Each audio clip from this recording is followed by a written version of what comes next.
안녕하세요. 김동섭입니다. 8월 16일 아침 시작하도록 하겠습니다. 오늘 새벽에 끝난 미국 시장은 급등 마감했습니다. 다우가 1.39%, 나스닥 2.3%. 지난번에 급락했던 것을 많이 되돌리는 그런 흐름이 나왔는데요. 어제 국내장이 광복절 휴장으로 인해서 어제 밤하고 오늘 새벽 해가지고 이틀 볼 수밖에 없었죠. 이틀 시장이 전부 다 상승 마감했습니다. 오늘 우리나라 시장에 어떤 영향을 미칠지 봐야 되겠지만 국내장이 굉장히 어려웠던 시장의 흐름이 있었기 때문에 오늘은 그 부분을 좀 해소시켜주는 하루가 아닐까, 그런 해석도 해볼 수 있을 것 같습니다. 미국 시장이 상승한 이유는 경기 침체가 사라졌다라고 해석을 하는 것 같습니다. 특히 이번 주에 세 가지 지표가 상당히 중요했죠. 첫 번째는 생산자 물가지수였고요. 그 다음에 소비자 물가지수, 그 다음에 소매 판매, 이런 식의 모습이 있었습니다. 생산자 물가와 소비자 물가지수는 둔화가 돼야 되는 거에 시장에 도움이 되죠. 그래야 금리를 할 수 있으니까요. 이제 두 개 다 둔화가 되면서 소비자 물가지수는 3%를 깨트리는 그런 모습도 있었습니다. 그래서 미국 시장은 계속 오르는 모습인데요. 오늘 또 새벽에는 소매 판매가 발표가 되는데 상당한 의미가 있죠. 왜냐하면 소매 판매는 미국 전체 소비의 3분의 1을 차지하고 있고요. 소비라는 것 자체가 미국 국내 총생산의 3분의 2 정도 됩니다. 그러니까 이 소매 판매가 증가하지 못하면 침체로 보는 거죠. 그래서 요거는 이제 증가가 됐습니다. 전월 대비 1%가 증가했고요. 시장 예상치가 0.4% 증가했습니다. 그러니까 그거에 비해서는 많이 증가한 거죠. 특히 그 소매 판매의 대표적 기업이 이제 월마트죠. 월마트가 실적 발표를 했는데요. 2분기 매출이 4.2% 증가를 했다고 합니다. 주당 순이익이 67센트, 시장 예상치는 65센트 정도 되고 있죠. 그러니까 이 소매 판매가 견조하다라는 거죠.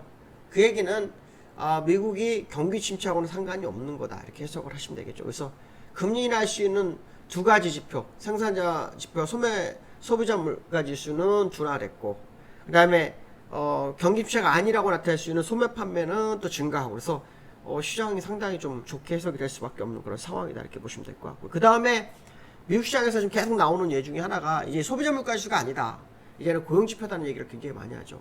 왜냐하면 이번 주가 하락도 고용지표에서 실업률이 4.3%로 뛰면서 문제가 되는데, 저는 4.3%가 의미가 없다라고 했죠. 왜냐하면 4.3%는 완전 고에 가깝거든요.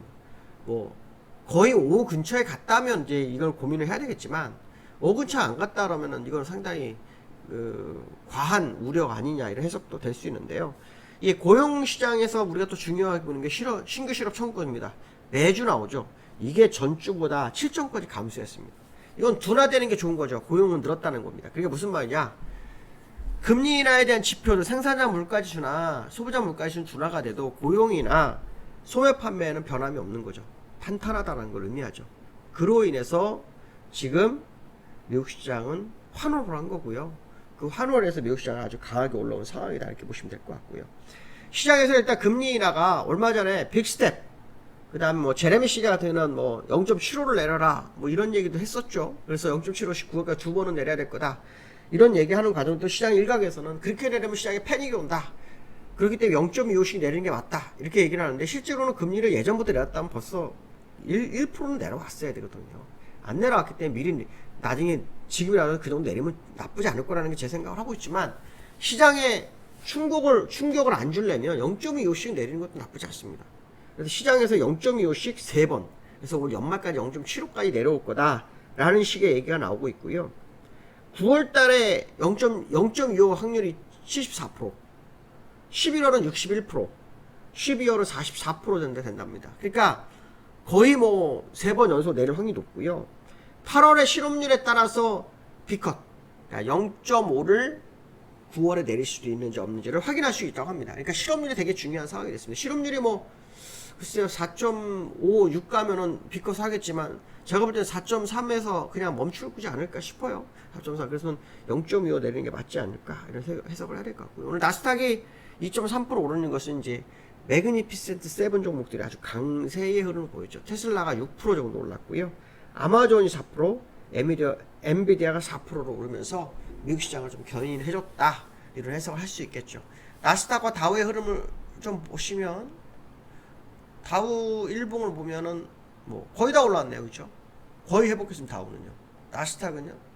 나스닥은 덜 회복했네요. 여기까지는 올라와야 되는 거죠. 이게 이제 지지난주 목요일이거든요. 이날이요. 목, 금, 월 이거든. 목, 금, 월. 근데 지지난주 목요일을 다 회복했어요. 그렇죠? 지난주 목요일 다 회복했습니다. 그러면 여기서 이제 우리가 중요하게 봐야 될 것은 그 해외 차트를 좀 보시면 그 테슬라 한번 봐봐야 되겠죠. 테슬라가 다 못 올라왔네요. 일목균형표를 안 해놔가지고 정말. 네, 테슬라가 아직 다 못 올라왔. 테슬라 여기까지 못 올라왔네요. 여기까지 올라와야 되는데 나스닥은 올라왔는데 테슬라는 안 올라왔네요. 엔비디아가 다 올라왔네요. 역시 엔비디아가 시가총액이 테슬라보다 한참 높죠. 거의 3배? 3배 정도 됩니다. 2조 8천억 달러가 되고 아마 테슬라가 8,500억 달러가 되는 걸로 알고 있거든요. 그래서 거의 3배 정도 되기 때문에 얘가 먼저 올라왔네요. 그렇죠? 얘가 먼저 올라왔습니다. 그래서 엔비디아의 상승이 시장을 이끌었다 정도로 보시면 되지 않을까 해석이 좀 되고 있고요. 어쨌든 미국 시장이 지난주, 그러니까 지지난주 목요일 첫 번째 급락거를 다 회복했다라는 거, 요거 포인트를 보시고 시장을 보시면 맞지 않을까 해석을 해야 될 것 같고요. 두 번째로는 그 닥터 코퍼, 지금 아까 미국 경제 침체가 없다라는 얘기를 하는데요. 우리가 이제 그 중에서 이 정기동 이게 닥터 코퍼거든요. 닥터 코퍼를 봐야 되는데 이 닥터 코퍼가 지금 고점대로 많이 밀렸거든요. 닥터 코퍼가 밀린다라는 것은 원래 이게 산업의 경기가 둔화되는 게 아니라 이 구리를 보면 알고 있거든요. 그래서 구리로는 지금 둔화거든요. 구리가 이제 조금 더 올라오는지 싸움이죠.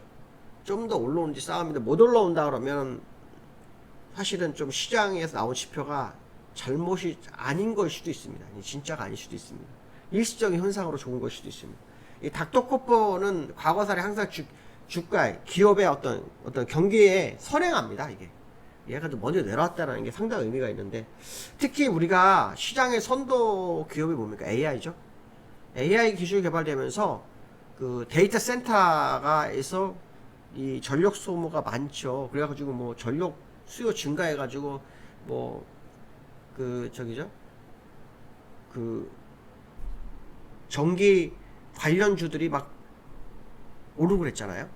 전기 관련주들이 많이 올랐어요. 그런데도 불구하고 구리값이 떨어졌다는 거죠. 네, 구리값이 떨어졌다는 것은 이거 의미가 있다 해석도 될 수 있죠. 그래서 저는 조금 더 면밀히 시장을 좀 봐야 되지 않느냐.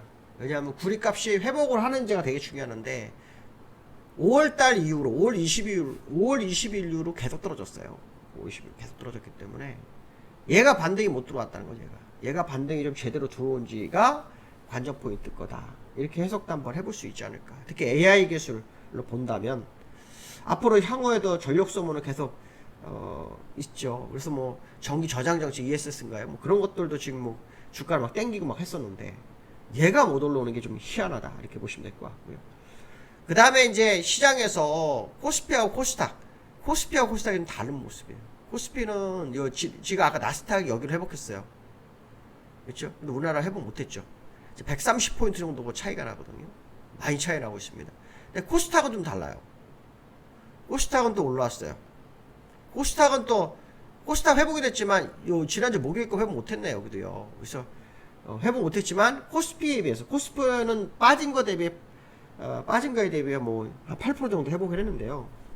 이 저점 대비로 8%까지 올라왔는데 코스닥은 저점도 12% 올라왔어요. 4% 정도 갭이 생겼죠. 그래도 못 내려서 우리나라가 그만큼 이번 하락이 굉장히 컸다는 얘기거든요. 그래서 미국장이 일단 회복했기 때문에 오늘 이후에 시장의 흐름을 좀 확인해 볼 수 있겠다 정도로 보시면 될 것 같고, 특히 거기서 외국인들의 매수세 확인이 돼야 되겠다. 특히 엔케리 트레이드로 하락을 했는데 엔케리 트레이드가 마침표를 찍었다는 얘기가 좀 있어요. 물론 저는 좀 더 봐야 되겠다고 생각하지만 그 마침표 찍은 거라면은 일단 외국인의 매수세가 다시 본격적으로 진입하는지도 확인해 볼 필요성이 있는 하루가 돼야 되지 않겠느냐, 이런 해석도 해볼 수 있을 것 같습니다. 오늘 여기까지 하겠습니다. 감사합니다.